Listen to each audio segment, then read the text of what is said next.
Break के बाद आप सभी का स्वागत है। सोनाली फोगाट के भाई रिंकू ढाका की मांग गोवा पुलिस और हरियाणा सरकार से उन्होंने मांग की है, और क्या कुछ मांग की है आपको सुनवाते हैं। पहले हत्याकांड में मेरी हरियाणा सरकार और गुड़गांव पुलिस से प्रार्थना है कि जब भी गोवा पुलिस हरियाणा में आए और गुड़गांव फ्लैट को खोला जाए तो वहाँ सोनाली फोगाट के परिवारजनों की मौजूदगी में ही उनको खोला जाए, क्योंकि आरोपियों के द्वारा पहले भी बहुत सबूत मिटा दिए गए हैं और परिवार के सदस्यों की गैर मौजूदगी में अगर वो वहाँ पर इन्वेस्टिगेशन करते हैं तो ये केस बिल्कुल यहीं ख़त्म हो जाएगा और इंसाफ मिलने की कोई उम्मीद नहीं रहेगी। मेरी हरियाणा सरकार और गुड़गांव पुलिस से प्रार्थना है कि परिवार के सदस्यों की मौजूदगी में ही यहाँ इन्वेस्टिगेशन की जाए। और हमारे बार बार प्रयास करने के बावजूद गोवा पुलिस ने हमें ये अब तक इन्फॉर्म नहीं किया है कि हम कब हरियाणा में आएंगे और कब गुड़गांव फ्लैट पे जाएंगे या हिसार आएंगे।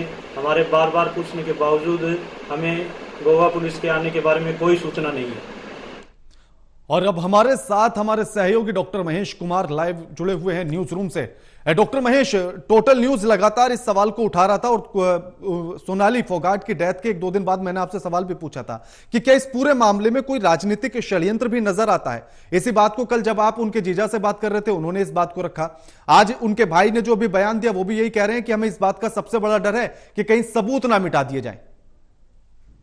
यकीनन तौर पर बात कही जा सकती है कि जिस तरीके से डीवीआर चोरी हुआ और 3 से 4 दिनों के बाद भी ना तो डीवीआर की तलाश की गई, ना ही उस शख्स की तलाश की गई जो नौकरी पर रखा गया था और डीवीआर और लैपटॉप के साथ गायब हुआ। छोटा सा काम था लेकिन हिसार पुलिस की तरफ से अब तक नहीं किया गया। अब गोवा पुलिस का जिक्र करते हैं तो तमाम दर्शकों को जानकारी में ये दे दूं कि गोवा के डीजीपी ने सोनाली फोगाट के परिवार से भी बातचीत की है। अहम जानकारी मैं दे रहा हूं, डीजीपी गोवा ने सोनाली फोगाट के परिवार से मुलाकात की है और उनसे अपील ये की है कि आप ये बयान दीजिए कि गोवा पुलिस अच्छी इन्वेस्टिगेशन कर रही है और हमें किसी भी तरह की इन्वेस्टिगेशन में कोई डाउट नहीं है, सीबीआई जांच की हमें कोई जरूरत नहीं है। इस तरह के बयान परिवार के लोगों की तरफ से दिए जाएं, ये यहां पर उम्मीद जाहिर की गई थी गोवा के डीजीपी की तरफ से। पीड़ित परिवार के सदस्यों से मुलाकात फोन के जरिए डीजीपी गोवा की तरफ से की गई और कहा यह गया कि आप तारीफ कीजिए, अपने बयानों में तारीफ कीजिए कि गोवा पुलिस अच्छी इन्वेस्टिगेशन कर रही है। अब परिवार साफ तौर से बात कर रहा है कि पहले भी सबूतों को मिटाया गया है, 3 से 4 दिनों का वक्त तो गोवा पुलिस को यह समझाने में लग गया कि ये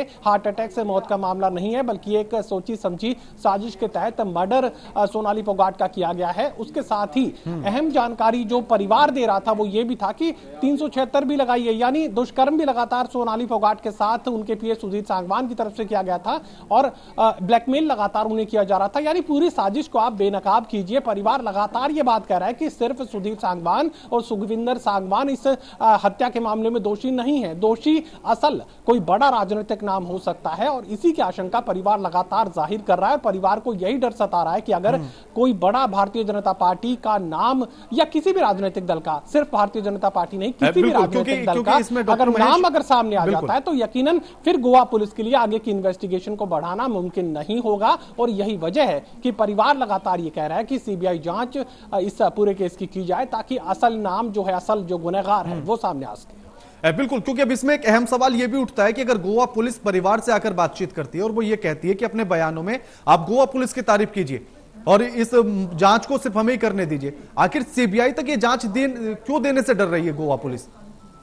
देखिए, बिल्कुल अहम सवाल है, ना सिर्फ गोवा पुलिस के लिए बल्कि डीजीपी का यह कहना कि आप हमारी इन्वेस्टिगेशन की तारीफ कीजिए, आपको संतुष्टि यहां पर जाहिर करनी है हमारी इन्वेस्टिगेशन को लेकर। लेकिन परिवार साफ ये कह रहा है कि ठीक है, सुखविंदर सांगवान तक भी ठीक है, सुधीर सांगवान तक भी ठीक है, लेकिन अगर इसके पीछे कोई और बड़ा नाम शामिल हुआ इन्वेस्टिगेशन के दौरान, अगर इस केस की तफ्तीश के दौरान अगर राजनीति से जुड़ा कोई बड़ा चेहरा अगर सामने आए तो गोवा पुलिस फिर आगे की इन्वेस्टिगेशन गोवा पुलिस के लिए मुमकिन नहीं हो पाएगी। और यही आशंका परिवार लगातार जाहिर कर रहा है। बिल्कुल, ये तो इन बयानों से भी अंदेशा लगाया जा सकता है जो डॉक्टर महेश, ये तो जिस तरह के बयान अब गोवा पुलिस की तरफ से आ रहे हैं, गोवा पुलिस जिस तरह से बात परिवार से कर रहा है, तो ये तो वैसे भी नजर आता है, एक संदेह पैदा करते हैं ये कि आखिर क्यों गोवा पुलिस इस तरह की बातें कर रही है, क्यों गोवा पुलिस नहीं जाने देती कि ये जांच सीबीआई करे, यानी कि पीछे कोई ना कोई है जो पर्दे के भी पीछे है। कम से कम मैं गोवा पुलिस को इस मामले में अभी दोषी नहीं ठहराना चाहता। गोवा पुलिस हो सकता है कि अपनी ब्रांडिंग के लिए देश भर में गोवा पुलिस का नाम हो, उनकी इन्वेस्टिगेशन की तारीफ हो सकता है कि उस मकसद से गोवा के डीजीपी खुद इस केस को इन्वेस्टिगेट करने की कोशिश कर रहे हैं और किसी नतीजे तक पहुंचाने की कोशिश कर रहे हो। मैं इस हाल में अभी मौजूदा स्थिति में यह नहीं कहना चाहता कि गोवा की पुलिस किसी को बचाना चाहती है या गोवा के डीजीपी किसी बड़े सियासी चेहरे को बचाना चाहते हैं। वो सिर्फ इतना हो सकता है कि ये चाहते हो कि गोवा पुलिस की ब्रांडिंग हो, गोवा पुलिस को देश भर में एक अच्छी इन्वेस्टिगेटिव पुलिस के रूप में माना जाए। ये तारीफ हो सकता है कि गोवा पुलिस के लिए गोवा के डीजीपी चाहते हो। किसी भी हेड ऑफ द ऑर्गेनाइजेशन इस तरह की उम्मीद जाहिर कर सकते हैं, लेकिन यहां पर परिवार लगातार ये बात जाहिर कर रहा है कि आप इस केस को सीबीआई को दे दीजिए। पहले भी सबूत मिटाए गए हैं, डीवीआर चोरी हुआ है, अभी तक उस शख्स को गिरफ्तार नहीं किया गया, लैपटॉप चोरी हुआ है, पहले भी बहुत सारे सबूत मिटाए गए हैं और 3 से 4 दिनों का जो वक्त गोवा पुलिस की तरफ से लगाया गया, दरअसल यही सबसे बड़ा शक जो है परिवार के लिए पैदा कर रहा है। परिवार लगातार कह रहा है कि सोनाली फोगाट का चेहरा तो नीला पड़ा था, लेकिन लगातार गोवा पुलिस ये बात कहती रही कि एफआईआर हम दर्ज करेंगे पोस्टमार्टम रिपोर्ट के सामने आने के बाद। उसके बाद ही एफआईआर में जब पोस्टमार्टम रिपोर्ट का रेफरेंस साथ में आया जिसमें यह कहा गया कि ब्लंट चोट के निशान सोनाली फोगाट के शरीर पर हैं, उसके बाद ही आगे की जो जांच है वो सही दिशा में बढ़ती हुई नजर आई। दिशा को लेकर जरूर यहां पर परिवार के लोगों की तरफ से संतुष्टि जाहिर की गई क्योंकि परिवार के लोगों ने धाराएं लगा दी गई थी, लेकिन अब मामले की जांच सीबीआई से परिवार चाहता है। बिल्कुल, कल उनकी बहन ने एक और बड़ी अहम बात कही थी। उन्होंने कही थी कि आदमपुर का उपचुनाव होने वाला है और उससे ठीक पहले उसकी मौत हो जाना या उसकी हत्या कर देना यह सबसे बड़ा संदेह पैदा करता है कि इसके पीछे कोई राजनीतिक चेहरा भी हो सकता है, सफेद पोश भी हो सकते हैं।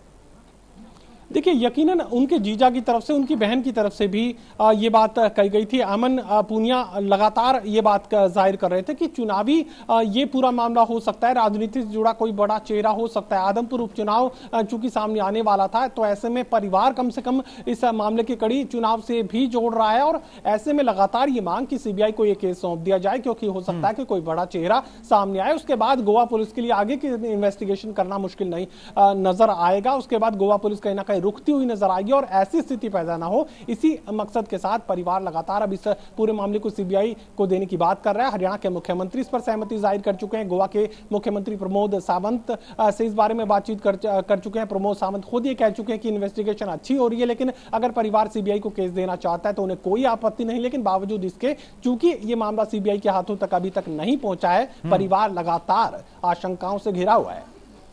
बिल्कुल, उनके जीजा का यह भी कहना है कि हम 1-2 दिन तो इंतजार करेंगे, लेकिन उसके बाद फिर हम केंद्र तक जाकर दरवाजा खटखटाएंगे कि इस मामले की जांच सीबीआई से होनी चाहिए। अगर ये इस तरह से सरकार के द्वारा नहीं होता है, प्रदेश सरकार इस बात को नहीं कर पाती है, तो यकीनन ये बात अमन पूनिया की तरफ से की गई थी। सोनाली फोगाट के जीजा हैं अमन पूनिया ये कह रहे हैं कि अगर परिवार की मांग को हरियाणा की सरकार दरकिनार करती है, अगर परिवार की मांग को गोवा की सरकार दरकिनार करती है, तो इस पूरे मामले की जांच सीबीआई से कराने को लेकर केंद्र की सरकार तक भी सोनाली फोगाट का परिवार अपनी गुहार लगाएगा। वो ये चाहेंगे कि अगर राज्य सरकार इस मामले में सामने नहीं आ रही है तो कम से कम केंद्र की सरकार इस मामले को सही दिशा में इन्वेस्टिगेट करवाए। बिल्कुल, एक और बड़ा अहम सवाल सौंप दिया जाए। बिल्कुल, ये कि जिस तरह से अभी उनके भाई की बाइट हमने सुनी, उन्होंने ये कहा कि बिना परिवार के सदस्य की मौजूदगी के पुलिस आती है और रिजॉर्ट में जांच पड़ताल करना शुरू करती है। यह भी एक खतरे की घंटी है। देखिए, रिजॉर्ट में किसी तरह की जांच पड़ताल नहीं की जा रही थी। फिलहाल चूंकि एसपी लोकेंद्र सिंह से मुलाकात परिवार के लोगों की तरफ से की गई थी, सदर थाना में ये जो शिकायत है वो दर्ज की गई थी। ढंढूर चूंकि सदर थाना क्षेत्र के अंतर्गत आता है, तो सदर थाने में ही ये शिकायत दर्ज करवाई गई थी। 4 दिनों का वक्त बीत चुका है, लेकिन ना तो उस शख्स की पहचान पुलिस कर पाई, ना ही उसे पकड़ पाई और ना ही डीवीआर और जो सीसीटीवी फुटेज था, जो लैपटॉप था, उसे बरामद पुलिस कर पाई। तो यकीनन यहाँ पर परिवार का शक गहराता जा रहा है और परिवार, मैं जिक्र यहां पर करना चाहूंगा यशोधरा का, सोनाली फोगाट की जो बेटी है, पहले 3 से 4 दिनों तक भारतीय जनता पार्टी के किसी नेता के पहुंचने का इंतजार पूरे परिवार को था। हरियाणा के शिक्षा मंत्री कंवरपाल गुर्जर जरूर पीड़ित परिवार से मुलाकात करने पहुंचे थे, लेकिन वो भी रात के अंधेरे में पहुंचे और रात के अंधेरे में ही निकल गए। उसके बाद भारतीय जनता पार्टी का कोई नेता रिजॉर्ट के आसपास नहीं पहुंच रहा था, उस परिवार से मुलाकात करने नहीं पहुंच रहा था, जब तक कि एफआईआर 302 को लेकर सोनाली फोगाट की दर्ज नहीं कर दी गई। और उसी वक्त टोटल न्यूज ने पूरे देश को यह बताया था कि यशोधरा आखिर क्या चाहती है। यशोधरा, उनकी बेटी, 14 साल की बेटी, ये कह रही थी कि उनकी मां ने सब कुछ किया भारतीय जनता पार्टी के लिए धूप में वो जलती रही, लेकिन भारतीय जनता पार्टी को सब कुछ समर्पित जो है सोनाली फोगाट की तरफ से कर दिया गया था। लेकिन आज हश्र यह है कि उनके मां के कत्ल को लेकर इंसाफ उन्हें नहीं मिल पा रहा है, और जो ना सिर्फ भारतीय जनता पार्टी का कोई नेता उनसे मिलने नहीं आ रहा है, उसके बाद ही भारतीय जनता पार्टी के नेता एक के बाद एक जो है वहां पर नजर आए थे। और सुभाष बराला 2 बार पीड़ित परिवार से मुलाकात करने पहुंचे थे। यशोधरा के इसी बयान के बाद हरियाणा की सरकार जो है सक्रिय होती नजर आई थी, और उसके बाद गोवा की सरकार से भी बातचीत को आगे बढ़ाया गया। बिल्कुल बिल्कुल, शुक्रिया आपका डॉक्टर महेश, हमारे साथ ये तमाम बातचीत करने के लिए और जानकारी साझा करने के लिए। लेकिन इस पूरे मामले में सवाल तमाम उठ रहे हैं। इसके पहले दिन से लेकर आज तक सवाल एक के बाद एक लगातार उठते जा रहे हैं। पहला यह कि आखिर गोवा पुलिस ने कैसे इसे हार्ट अटैक मान लिया, जबकि परिवार के लोगों ने जब पुलिस को बताया कि हार्ट अटैक नहीं, यह हत्या है, तब जाकर पुलिस की आंख खुलती है। उसके बाद आखिर क्यों हरियाणा पुलिस इसमें लापरवाही करती है? 4 दिन पहले शिकायत दर्ज कराई जाती है, आज आकर वो जांच पड़ताल थोड़ी बहुत करती है।